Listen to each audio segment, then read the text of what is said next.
Alright, I'm gonna try reading every day and recording it. Friedrich Nietzsche, Beyond Good and Evil.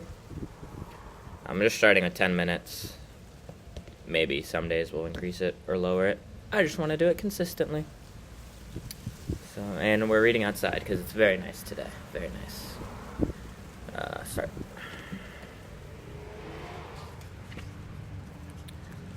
Born to Carl Ludwig Nietzsche and Francesca O'Heeler on 15th October 1844, Friedrich Nietzsche was brought up in the German state of Saxony-Anhalt. He joined the University of Bonn to study theology and classical psychology soon after completing his graduation in 1864. But after the first semester, he lost his faith and gave up theology. His psychology studies continued under the guidance of Professor Friedrich William Rätzel. Nietzsche was inspired by the works of Arthur Schopenhauer, and his interest in philosophy developed. He joined the Prussian Artillery Division for a year as a volunteer in 1867, but early next year he injured himself and subsequently got back to studies. At 24, he was offered to join the University of Basel, Switzerland, as a professor of classical psychology. Nietzsche became the youngest classics professor ever at the university. Between 1870 and 1871, during the Franco-Prussian War, he served as medical orderly in the Prussian forces. His first work, The Birth of Tragedy, was a work of dramatic theory. It was published in 1872. In the next 4 years, Nietzsche's long essays entitled David Strauss, the Confessor and the Writer, On the Use and Abuse of History for Life, Schopenhauer as Educator, and Richard Wagner in Bayreuth were published separately. Later, they were published as a collected edition titled Untimely Meditations. Nietzsche published a collection of amorphisms. I'll look this one up. Amorphisms.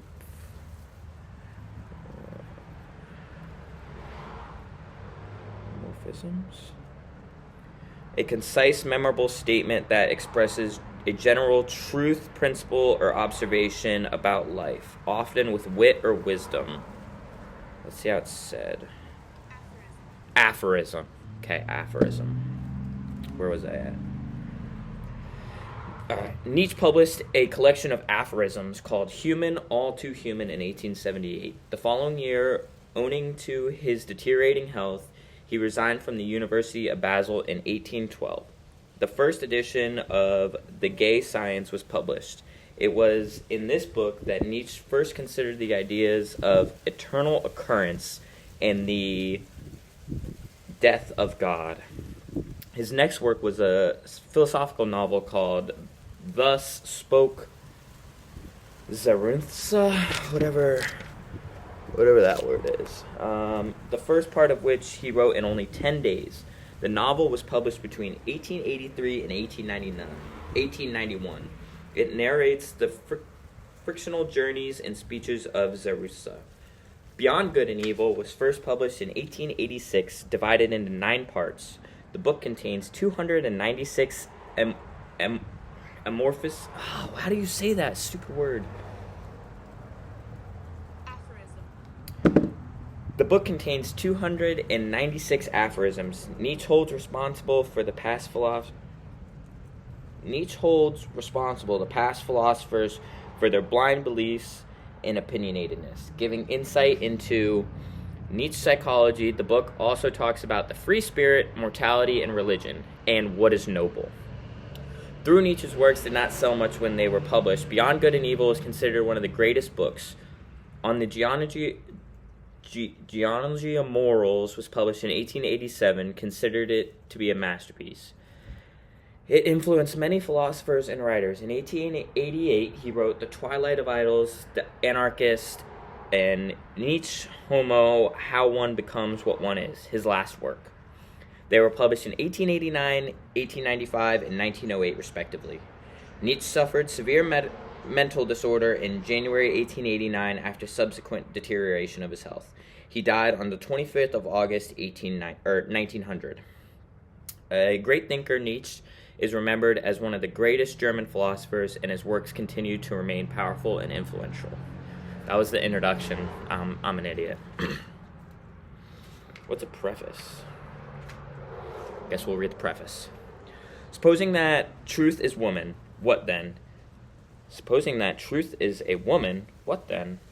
There is not ground for suspecting that all philosophers, insofar as they have been dogmatists, have failed to understand woman, that the terrible seriousness and clumsy inopportunity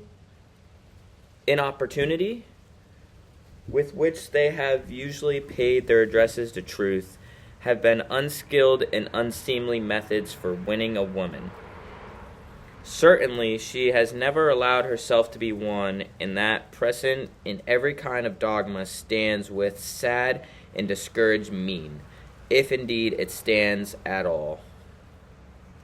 For there are scoffers who maintain that it has fallen, and that all dogma lies on the ground, nay more, that it is at its last gasp. But to speak seriously, there are good grounds for hoping that all dogmatizing in philosophy, whatever solemn, whatever conclusive and decided airs that it has assumed, may be only a noble come on, Wayne. Puerilism.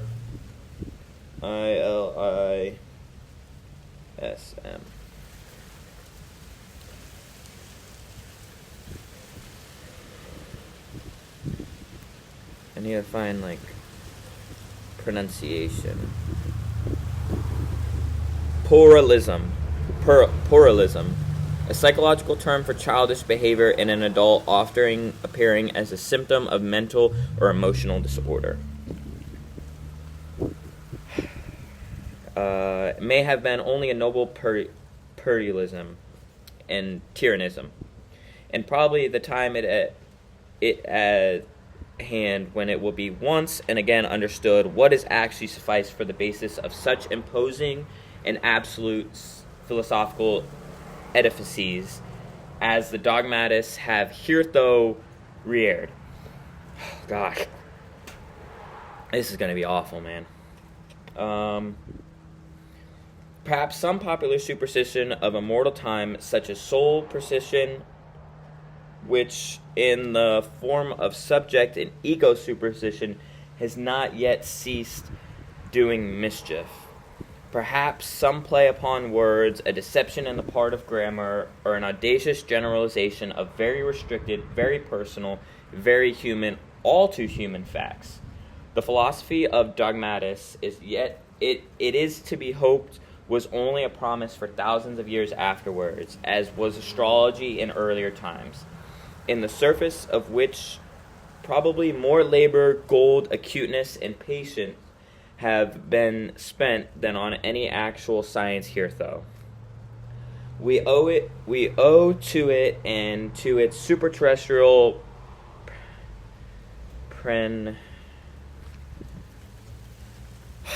word number 3, man. Already. We're running out of time too, but I'm gonna go longer.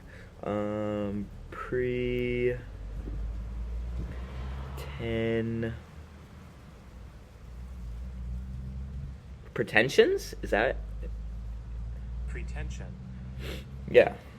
Superterrestrial pretensions in Asia and Egypt, the grand style of architecture.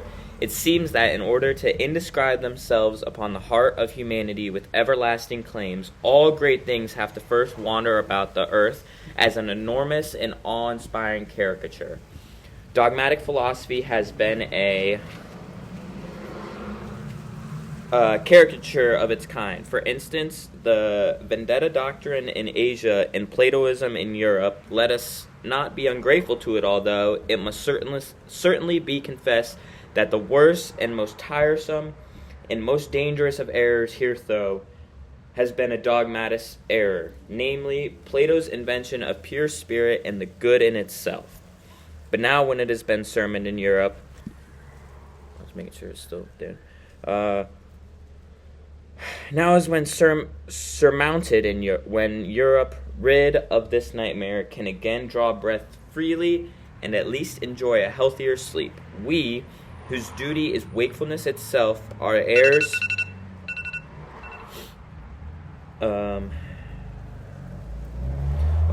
of all the strength which the struggle against this error has fostered.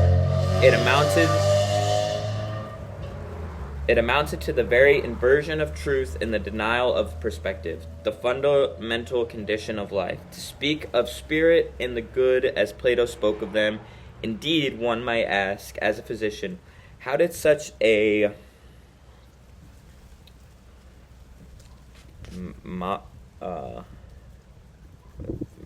malady?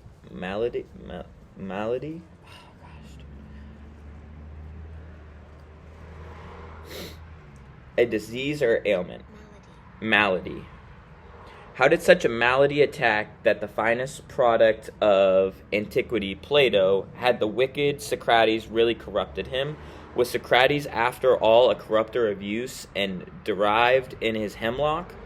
But the struggle against Plato, or to speak plainer, and for the people, the struggle against existential oppression of millenniums of Christianity, for Christianity is Platoism for the people, produced in Europe a magnificent tension of soul such as had not existed anywhere previously. With such a tensely strained bow, one can now aim at the furthest goals. As a matter of fact, the European feels this tension as a state of distress, and twice attempts have been made in grand style to unbend the bow. Once by the means of Jesuitism, and the second by the means of democratic enlightenment, which, with the aid of liberty of the press and newspaper reading, might, in fact, bring it about that the spirit would not so easily find itself in distress. The Germans invented gunpowder, all the credit to them, but they again made things square. They invented printing. But we who are neither Jesuits nor Democrats nor even sufficiently Germans, we good Europeans and free, very free spirits, we have it still, and the distress of spirit and all the tension of its bow, and perhaps also the arrow, the duty, who knows, the goal to aim at. So I don't know what I said. Read this first page too. So that was the preface. Chapter 1, I guess. The prejudices of philosophers. The will to truth, which is to tempt us to many a hazardous enterprise, the famous truthfulness of which all philosophers have hitherto spoken with respect, what questions has this will to truth not laid before us? What strange, perplexing, questionable questions. It is already a long story, yet seems as if it were hardly commenced. Is it any wonder if we at the last grow distrustful, lose patience, and turn impatiently away? That is, Sphinx teaches us at least to ask questions ourselves. Who is it really that puts questions to us here? What really is this will to truth in us?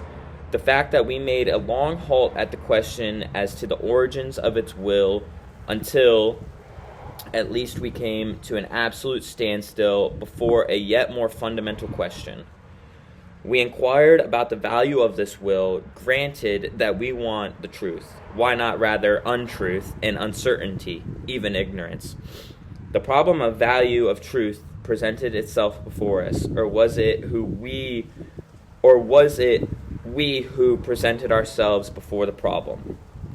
Which of us is the Oedipus here? Which is the Sphinx? It would seem to be a